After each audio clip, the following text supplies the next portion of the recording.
오늘은 이제 다섯 번째 왕국의 성리 다섯 번째 다윗 언약입니다.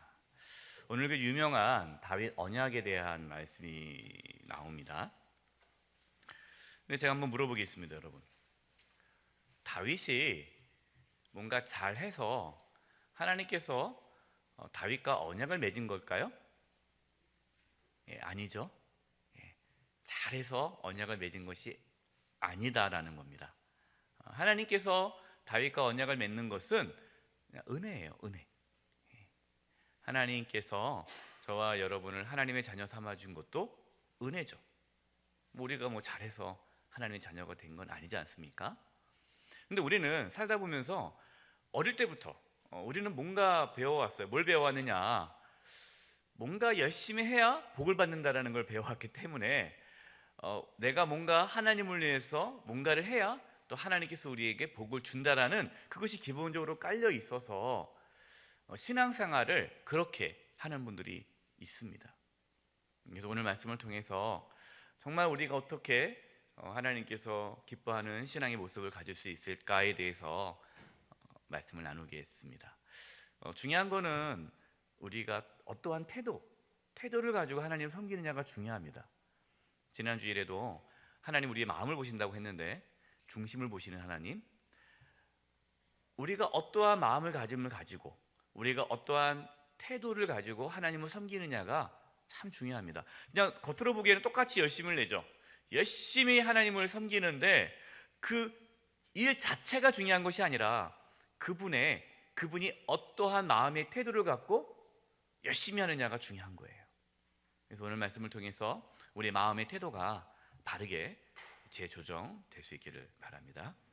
첫 번째입니다. 하나님은 영원한 안식을 약속하십니다. 1번, 다윗은 하나님께 어떤 마음을 갖고 있습니까? 이제 다윗이 이제 왕이 됐어요. 왕이 돼서 이제 평안하게 왕궁에 살고 있는데 이제 다윗의 마음 가운데 어떠한 마음이 들었느냐, 특별히 하나님께 대해서 어떠한 마음을 갖고 있는가? 오늘 본문 사무엘하 7장 1절과 2절입니다. 한번 읽어보겠습니다. 시작. 여호와께서 주의 모든 원수를 무찌르사 왕으로 궁에 평안히 살게 하신 때에 왕이 선지자 나단에게 이르되 볼지어다 나는 백향목 궁에 살고는 하나님에게는 휘장 가운데 있도다. 왕은 왕궁에 살고 있는 거예요. 백향목, 그 당시에 가장 좋은 나무가 백향목 아닙니까? 가장 좋은 집, 의리의리한 집에 살고 있는 거예요. 그런데 하나님의 집은 그 당시에는 성막이죠. 성막, 텐트란 말이에요. 텐트. 그러니까 본인이 마음이 불편한 거예요. 나는 이렇게 좋은 집에 살고 있는데, 왕궁에 살고 있는데 하나님이 천막에 계시니 마음이 불편한 겁니다. 하나님께 좋은 집을 해드리고 싶다. 하나님께 죄송한 마음이 든 거예요. 얼마나 기특합니까? 하나님을 위해서 내가 뭔가 해야지. 내가 하나님을 위해서 집 하나 져드려야지. 어떤 느낌이냐면 자식이, 부모가 겨울에 추울까 봐 보일러 놔드려야겠다. 그런 거 있잖아요. 옛날에 광고에 여보 날씨가 추운데 우리 보일러 놔드려야겠어요, 부모님께. 그러니까 마치 다윗은 하나님을 위해서 내가 뭔가 해드려야지, 뭔가 내가 집 하나 져드려야지, 이런 마음이 있었던 거예요. 여기에 대해서 두 번째, 나단 선지자는 어떠한 생각을 갖고 있습니까? 사무엘하 7장 3절입니다. 시작. 나단이 왕께 아뢰되 여호와께서 왕과 함께 계시니 마음에 있는 모든 것을 행하소서 하니라. 나단이 뭐라고 말을 합니까? 하나님께서 왕과 함께 하시니까 왕의 마음에 있는 모든 것, 마음에 감동되는 대로 하십시오. 괜찮습니다. 마음에 있는 모든 걸 다 해도 됩니다. 이렇게 이야기를 했습니다. 여러분, 이것이 옳은 대답입니까? 옳지 않은 대답입니까? 옳지 않은 대답이에요. 우리가 착각하고 있는 것 중에 하나가 뭐냐면, 선한 일, 좋은 일이라고 하면 다 하나님의 계획이라고 생각하는 분들이 있어요. 여러분, 그렇지 않아요. 하나님을 위해서 집 짓는 거 좋은 일이잖아요. 나쁜 일이 아니잖아요. 그런데 하나님의 뜻은 아니다라는 거죠. 그러니까 우리가 조심해야 할 게 뭐냐면, 이렇게 생각하는 분들이 있어요. 자기 마음에 감동이 있다고 해서 그걸 다 해야 하는 분들이 있어요. 하나님 나에게 주신 감동이라고. 그런데 그것이 좋은 일이죠. 좋은 일이라고 해서 다 해서는 안 되는 겁니다. 나쁜 일이 아닌데 왜 못하게 합니까? 못하게 하는 게 아니라 그 하나님께서 그것을 기뻐하는지를 점검해 봐야 돼요. 근데 우리는 너무 쉽게 그냥 내가 생각하는 대로, 내가 생각하기에 좋다고 생각하면 밀어붙이시는 분들이 있어요. 여러분, 그러면 안 됩니다. 하나님의 일은 내가 좋다고 하면 안 돼요. 하나님이 좋아하셔야죠. 그래서 항상 하나님보다 앞서면 안 됩니다. 내 마음에 어떠한 생각이 떠올랐어요. 감동이 있어요. 내가 뭔가 하나님을 위해서 일을 하고 싶다라는 생각이 떠올랐어요. 그러면 어떻게 해야 돼요? 그 일을 하기 전에 주변 분들과 또 얘기도 하고, 또 교회니까 교회는 목사님들하고 얘기를 하고, 또 어떤 일을 할 때 그것을 실행하게 되면은 뭐 재직회나 또 당회를 거쳐서 교회에 전반적으로 봤을 때 이것이 필요하다 하면 하는 거지, 내가 하고 싶다고 해서 하는 것은 아니에요. 우리 교회는 아직까지 뭐 그런 분은 없어요. 예, 참 감사한 게 이렇게 물어보십니다. 목사님, 제가 기도연 가운데 마음에 감동이 있는데 뭔가 내가 하나님을 위해서, 교회를 위해서 뭔가 하고 싶은데, 본인이 생각이 있어요. 근데 그걸 얘기를 안 해요. 뭘 하면 좋을지 말씀해 주세요 라고 하시는 성도님들이 계세요. 저도 우리 교회 와서 몇 분 그런 분들이 이렇게 말씀해 주셨습니다. 그러면 저도 함께 기도합시다 그러죠. 기도하면서 또 교회의 상황을 보는 거죠. 그리고 이것이 교회에서는, 관리위원회에서는, 당에서는 이것이 좋다라고 하는데 어떻게 생각하십니까? 그럼 저도 그러면은 좋습니다 이렇게 가는 거죠. 어떤 분들은 그것이 아니라 본인이 하는 거예요. 우리 교회는 아직까지 그런 분이 없는데, 어떤 교회는요 파이프 오르간을 하신 분이 있어요. 파이프 오르간. 제가 처음 사역했던 교회 매덕을 했어요. 파이프 오르간. 근데 문제가 뭐냐면요, 그 파이프 오르간 때문에 교회 이전을 못해요. 모든 중심이 그 파이프 오르간 중심으로 움직여야 돼요. 리모델링도 못해요. 그분이 살아있는 동안. 왜? 본인이, 물어보지도 않고 본인이 그냥 하는 거예요. 자기가 이건 필요하다고 해서. 이건 잘못된 거죠. 그 다윗이 하나님을 집 짓고 싶다, 그래서 집을 탁 지으면 안 되는 거예요. 그래서 우리는 늘 겸손히 하나님의 뜻을 구해야 됩니다. 내가 하고 싶다고 막 하면 안 되고요. 정말 이것이 교회 질서와 여러 가지 상황에 맞는지를 하고 하나님의 뜻을 구해야 되는 거예요.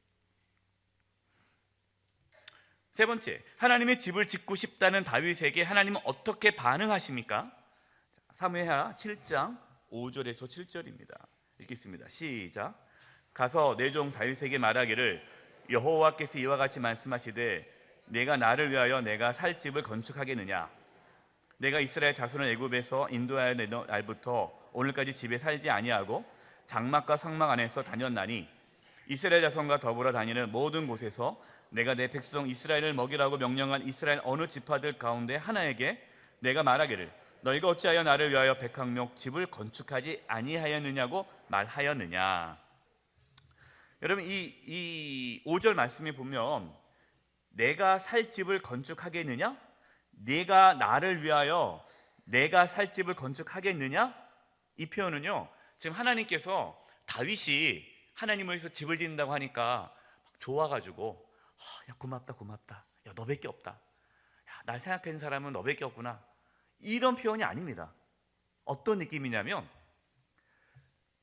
네가 나를 위해서 내 집을 짓는다고?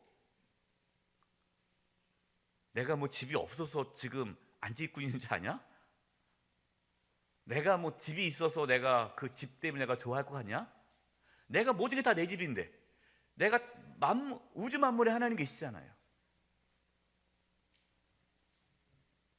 필요 없다는 거예요, 사실은요. 네 마음은 고마운지 알겠는데, 그러나 네가 조금 뭐 나를 위해서 뭐 한다고 해서 그거 가지고 내가 뭐 하나님은 내가 뭘 했습니다, 그 생생 내지 말아라. 내가 진작에 필요했으면 미리 내가 다 얘기했지. 뭐하러 그랬겠냐. 여러분, 하나님은 부족함이 없으십니다. 우리가 하나님을 위해서 뭔가 산다? 여러분, 사실은 그렇지 않아요. 하나님을 우리가 뭘 해드릴 게 없어요. 하나님은 완벽하십니다. 하나님 부족함이 없어요. 어떻게 보면 우리가 하나님의 영광을 위해 살아가는 그 자체가 은혜예요. 그냥 하나님께서 이렇게 받아주시는 거지. 사실 마치 뭐 어린아이가 엄마 아빠 이제 힘들다고 안마해 주겠다고 막 이렇게 안마해 주는데 전혀 시원하지도 않고 뭐 귀찮고 그냥 차라리 그냥 빨리 쉬고 싶은데, 근데 뭐라고 해요? 부모는 아우 시원하다, 아우 시원하다, 시원하지 않는데 그러죠. 그런 거죠. 우리가 뭐 하나님을 위해서 우리가 열심히 우리가 우리 몸을 불살라도 하나님을 위해 살아도요, 그거 가지고 우리가 하나님의 뭔가 위에서 살 수 있는 건 없는 거예요. 하나님은 부족함이 없으신 분이십니다. 마치 우리가 뭐 부모님 섬기듯이 하나님을 섬겨서는 안 되는 거예요.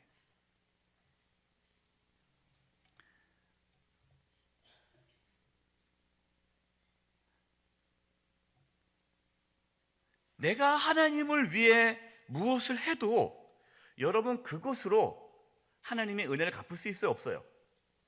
없습니다. 그래서 우리는 내가 하나님을 위해서 모든 걸 다 바쳐도 생생을 낼 수 있을까 없을까요? 없는 거예요. 생생 낼 수가 없어요. 근데 어떤 생각이 있어요? 우리 가운데? 내가 하나님을 위해서 뭔가 딱 바치면 하나님께서 나에게 뭔가 주시겠지, 이 생각이 있는 거예요. 절에 다니는 분들 중에는 그런 생각을 많이 갖고 계세요. 그래서 절을 많이 짓습니다. 아마 우리 뭐 주변에도 그런 분이 있을 거예요.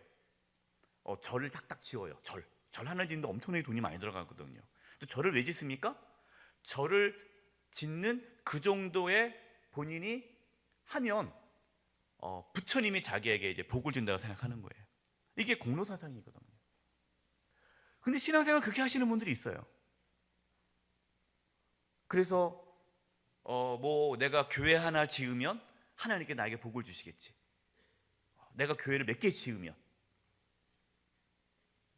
여러분, 우리가 교회를 100개를 짓고 1000개를 짓고 10,000개를 지어도요, 그거 가지고 우리가 생생을 낼 수가 없는 거예요.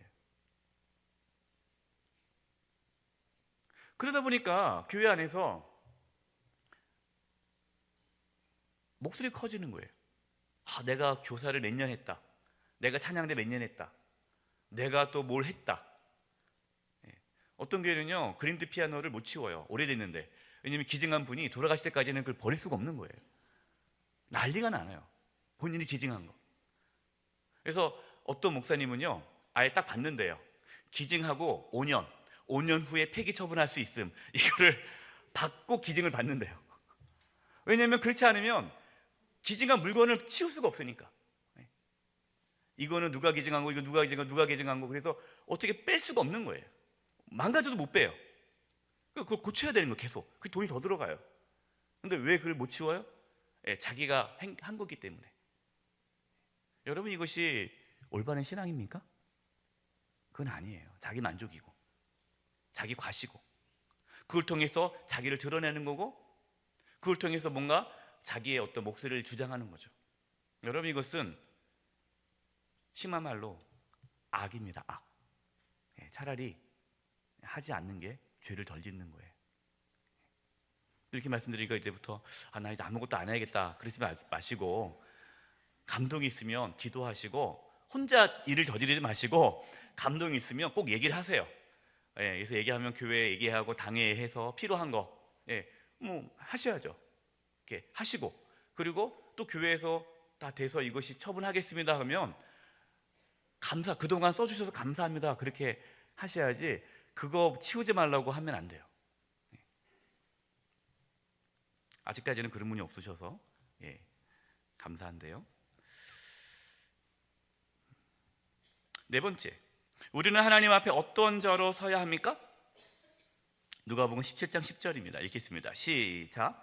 이와 같이 너희도 명령받은 것을 다 행한 후에 이르기를 우리는 무익한 종이라 우리가 하여야 할 일을 한 것뿐이라 할지니라. 예. 우리 이런 자세가 돼야 돼요. 우리가 충성스럽게 일을 하고 하나님 앞에 섰을 때에 무익한 종이라, 우리가 하여야 할 일 한 것뿐이라.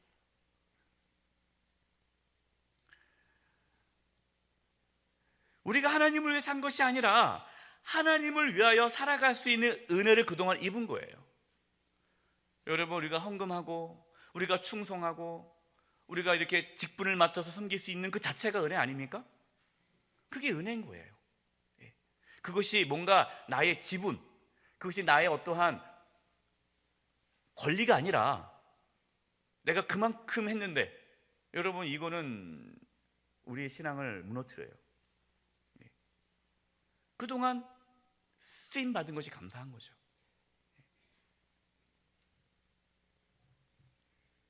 저는 원로 목사님 제가 참 존경하는 이유가요, 대부분의 교회에 원로 목사님과 후임 목사의 갈등이 생기는 이유가 뭐냐면, 원로 목사님들이 은퇴하고 나서 내가 그동안 어떻게 했는데, 내가 이 교회에서 얼마나 희생했는데 이것을 놓지 못하는 거예요. 그러니까 그걸 자꾸만 주장하다 보니까 이게 어려움이 생기는 거거든요. 근데 우리 원로 목사님께서는 전혀 그것이 없으세요. 저를 만날 때마다 늘 그 말씀이시거든요. 내가 한 것이 아무것도 없다. 다 하나님의 은혜였다고. 그러니까 우리 교회가 평안한 거예요. 물론 여러분 그걸 또 그러니까 또 원로 목사님 당연히 그래야죠, 너무 또 그러지 마세요. 그걸 또 고맙게 생각해 주셔야 돼요. 우리는 그러한 태도가 필요합니다.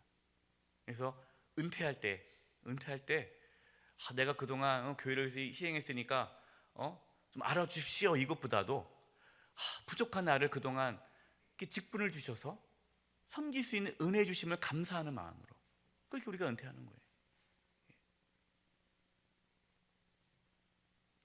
그래서 제가 우리 교회 와서 이렇게 뭔가 이렇게 시상 그리고 뭐 선물, 이거 자꾸만 제가 지양하려고 합니다. 지양하는 이유가, 물론 우리가 때로 격려가 필요해요. 격려도 하고 막 이런 것도 필요한데 너무 많이 이런 것들을 이렇게 하다 보면 좀 더 신앙이 좀 잘못된 쪽으로 흘러가지 않을까라는 염려가 있어서 이렇게 선물이라든가 어떤 이런 부분들은 많이 이렇게 지양하려고 합니다. 잘 모르시는 분들은 목사님 새로 오셔서 선물 하나 안 주려고 한다고, 그게 뭐가 아깝냐고 막 그렇게 말씀하시는 분이 있는데, 아까운 게 아니죠. 그 뭐 사실 뭐 얼마 되겠습니까? 그런데 자꾸만 훈련 차원에서 하는 거예요.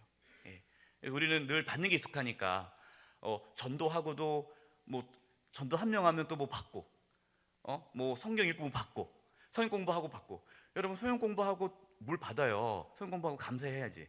그동안 성경 공부 해준 게 감사해야 되잖아요. 근데 우리는 자꾸만 받고.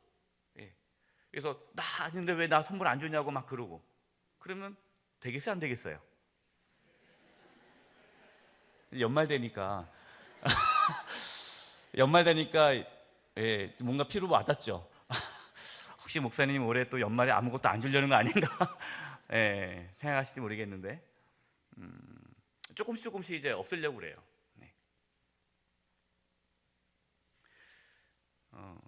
그래서 이제 뭐 공로상이라든가 공로패 이런 거 자꾸만 없앤 이유가 그래서 그래요.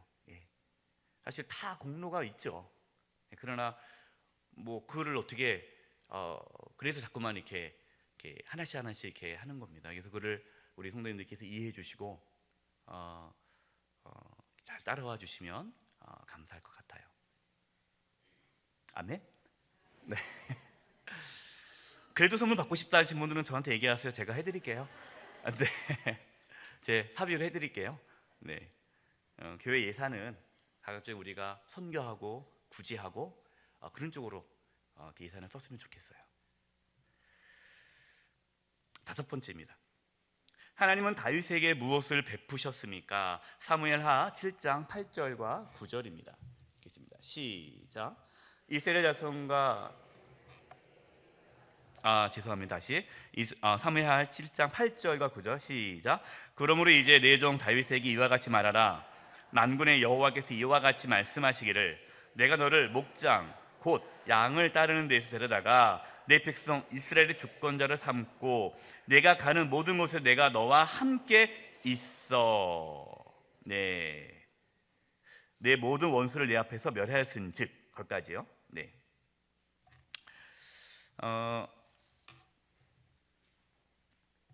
하나님께서 다윗에게 베푸신 것이 뭡니까?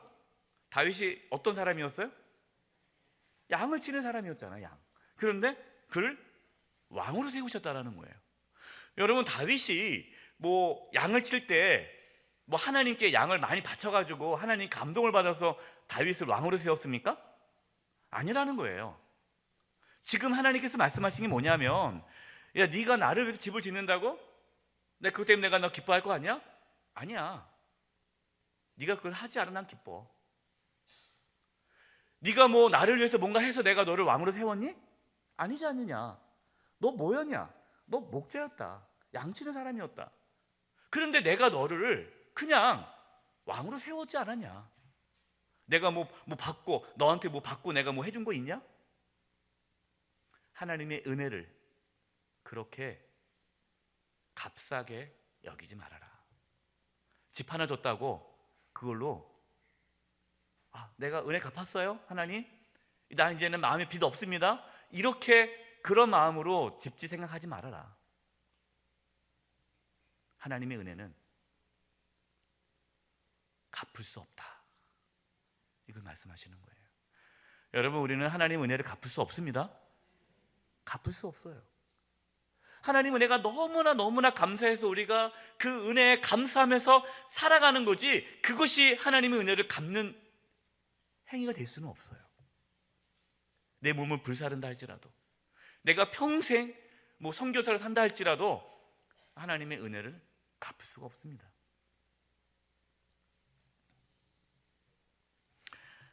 두 번째, 하나님은 영원한 집을 세울 곳을 약속하십니다.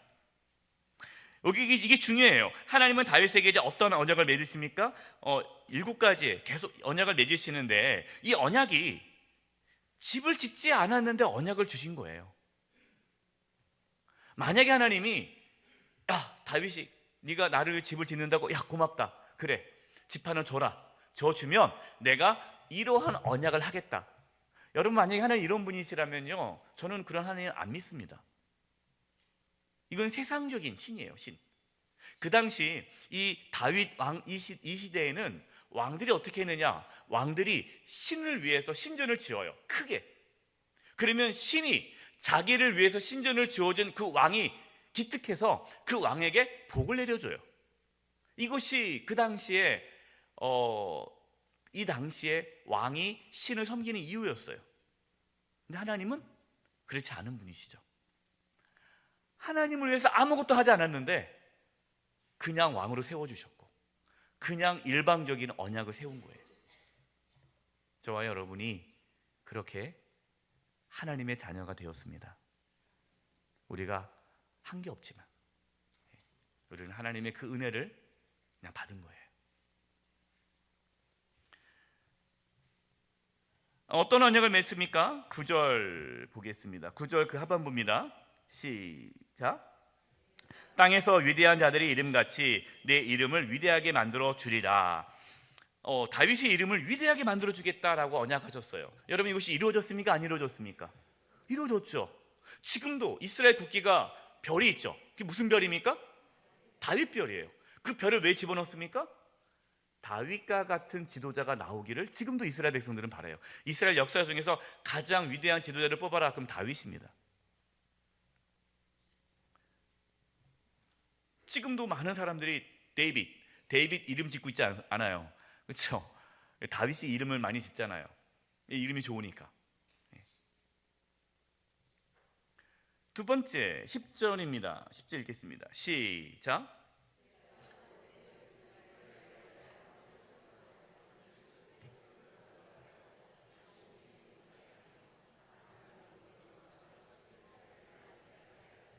네, 여기서 이스라엘을 위하여 한 곳을 정하여 그를 심고 그를 거주하게 하고 다시 옮기지 못하게 하며, 그동안 이스라엘 사람들은 계속 떠돌이 아닙니까?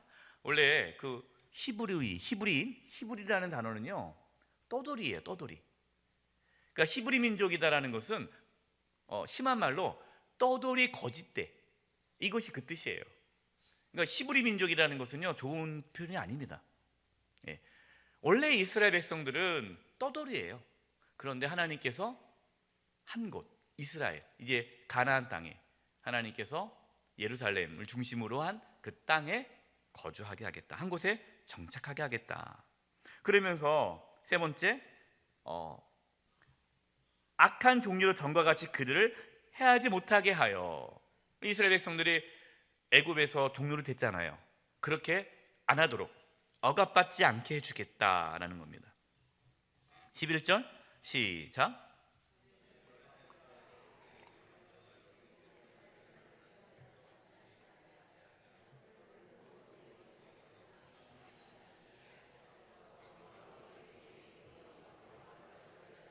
네, 그래요. 잘 읽으셨죠? 네, 너를 모두 원수의 손에서 벗어나 편하게 살게 해주겠다. 그래서 하나님께서 그냥 언약을 맺으셨어요. 그래서 실제로 다윗은요, 원수들이 둘러싸여도 목숨을 잃지 않죠. 왜냐? 하나님께서 모든 이 원수의 손에서 벗어나게 해줍니다. 어디 가나 승리하게 해요. 그 다음에 너의 집안을 왕조로 삼겠다라는 것이 이제 나오죠. 여호와가 내게 이르되 여호와가 너를 위하여 집을 짓고, 여기서 집을 짓는다는 것이 왕조를 말하는 겁니다. 그러니까 다윗 왕조를 이루겠다. 그 다음에 12절에도 그 나라를 견고하게 하겠다. 그래서 뭐 여러분 알다시피 북이스라엘은 멸망했지만 남유다, 그러니까 다윗의 후손은 멸망당하지 않죠. 끝까지 가고 포로로 갔다가 다시 돌아오지 않습니까?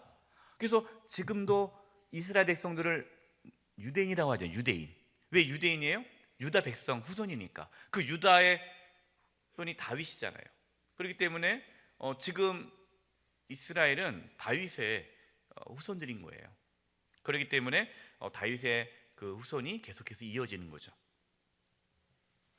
첫 번째는 13절에 그는 내 이름을 위하여, 그래서 그 자식이죠, 솔로몬이죠. 그러니까 솔로몬을 통해서 나의 집을 짓게 하겠다. 그럼 집은 하나님의 집은 누가 지으시는 거예요? 하나님이 짓겠다라는 거예요. 네 손에서 짓지 않겠다. 그렇게 되면 어떻게 되는 거예요? 다윗이 짓는 거잖아요. 그걸 막으시는 거예요. 네가 못하게. 그것이 혹시나 그 다윗이 짓고 그것이 하나의 자기의, 그것이 하나의 공로가 될까봐 하나님은 막으시는 거예요. 그리고 내가 솔로몬을 통해서 내 집을 짓겠다. 일곱 번째, 너의 후손의 왕위를 견고히 하겠다. 이것이 15절과 16절입니다. 16절에 내 집과 내 나라가 영원히 보존되고 내 왕위가 영원히 견고하리라. 이 모든 것을 그냥 하나님께서 은혜를 주신 거죠. 두 번째, 하나님은 왜 징계하십니까? 근데 갑자기 징계가 나와요. 이거 14절입니다. 14절 읽겠습니다. 시작.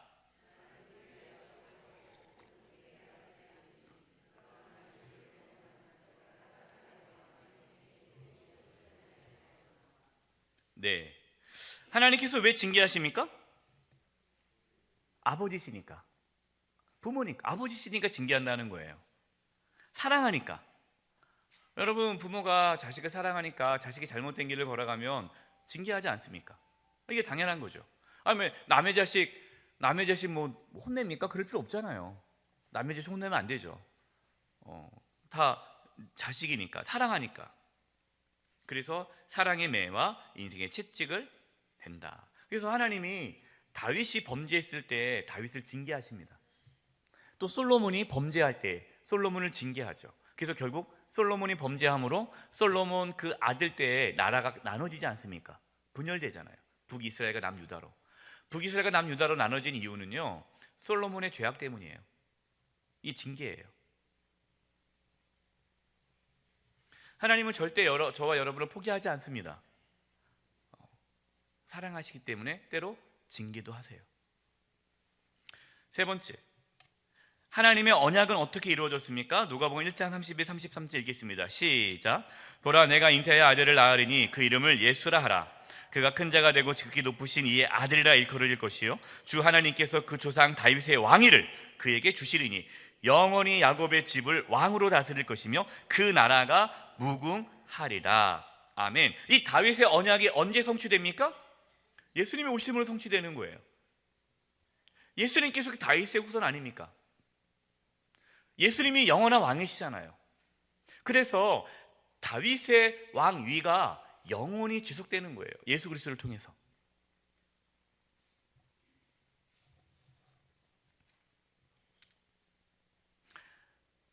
세 번째, 우리는 하나님의 약속에 감사와 겸손으로 응답해야 합니다. 그러니까 우리가 하나님께 주신 그 언약이 있지 않습니까? 은혜가 있지 않습니까? 그 은혜에 대해서 우리가 하는 것은 뭐냐? 생색낼 수가 없어요. 그냥 감사할 뿐이고 겸손히 그냥 그것에 대해서 우리가 감사의 고백할 뿐인 거죠. 1번, 하나님의 언약에 대해서 다윗은 어떻게 고백합니까? 사무엘하 7장 18절, 우리 18절 같이 한번 읽어보겠습니다. 시작. 다윗 왕이 여호와 앞에 들어가 앉아서 이르되 주 여호와여, 나는 누구이오며 내 집은 무엇이기에 나를 여기까지 이르게 하셨나이까? 내가 누구이기에? 이 말은 무슨 말입니까? 내가 그럴 만한 자격이 있다는 거 없다는 거예요? 없다는 거예요. 내가 그럴 만한 자격이 없는데 왜 나 같은 자를 하나님께서 선택해 주셔서 왕이 되게 하셨고 여기까지 인도하셨습니까? 여러분, 지금 우리가 있는 이 모든 위치, 내가 지금 갖고 있는 모든 것, 하나님의 은혜임을 고백할 수 있길 바랍니다. 이게 당연한 게 아니에요. 은혜예요. 은혜예요.